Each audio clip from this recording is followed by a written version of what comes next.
Hello friends, my name is Jammu. I am registered nurse working in Dubai. So ಇವತ್ತು ನಾವು ವಿಡಿಯೋದಲ್ಲಿ DH exam pattern ಬಗ್ಗೆ discuss ಮಾಡೋಣ.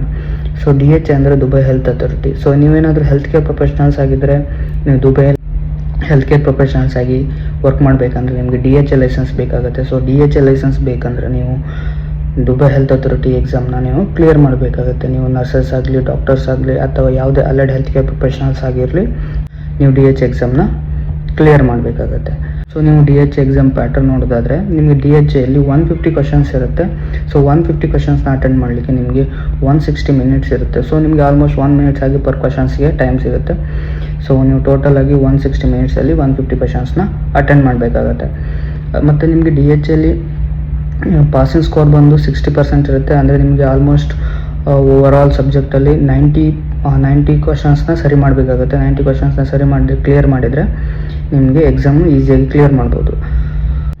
ಮತ್ತು ನಿಮಗೆ DHAಯಲ್ಲಿ 3 ಅಟೆಂಪ್ಟ್ಸ್ ಇರುತ್ತೆ. ಸೊ ನೀವು 3 ಅಟೆಂಪ್ಟ್ಸಲ್ಲಿ ಎಕ್ಸಾಮ್ನ ಕ್ಲಿಯರ್ ಮಾಡಬೇಕು. ಇನ್ ಕೇಸ್ ನೀವು 3 ಅಟೆಂಪ್ಟ್ಸಲ್ಲಿ ಎಕ್ಸಾಮ್ ಕ್ಲಿಯರ್ ಮಾಡಲಿಕ್ಕಾಗಿಲ್ಲ ಅಂದರೆ ಮತ್ತೆ ನಿಮಗೆ 2 ಇಯರ್ಸ್ ತನಕ ಎಕ್ಸಾಮ್ ಬರೀಲಿಕ್ಕಾಗಲ್ಲ. ಸೊ 2 ಇಯರ್ಸ್ ಆದಮೇಲೆ ಮತ್ತೆ ನಿಮಗೆ 1 ಅಟೆಂಪ್ಟ್ ಸಿಗುತ್ತೆ. ಸೊ ಆ 1 ಅಟೆಂಪ್ಟಲ್ಲಿ ನೀವು ಎಕ್ಸಾಮ್ನ ಕ್ಲಿಯರ್ ಮಾಡಬೇಕಾಗತ್ತೆ.